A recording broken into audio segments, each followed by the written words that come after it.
Ils se considèrent un peu comme les oubliés de la politique agricole. Les producteurs horticoles, ils sont 30 en Sarthe, attendaient leur ministre de pied ferme. Au cœur de leurs revendications, la hausse du coût de l'énergie nécessaire au fonctionnement des serres, mais surtout la hausse prévue de la TVA de 3 points dès 2014. On est conscient malheureusement qu'on ne pourra pas répercuter, nous en tant que producteurs, le prix, l'évolution de cette TVA au sein de nos plantes. Ce qui va se passer, c'est qu'on va se retrouver à prendre sur nos marges, qui n'existent malheureusement quasiment plus.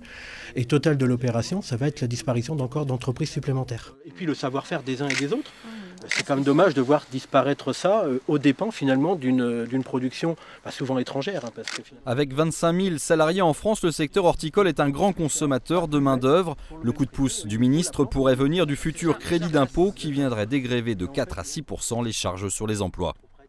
Là où il y a de l'emploi, là où il y a une activité économique qui justement génère et utilise de la main-d'œuvre, eh bien on a ouvert une perspective qui consiste à donner de l'air, des marges à des entreprises, on en discutera sûrement, qui sont sur des marges extrêmement faibles aujourd'hui.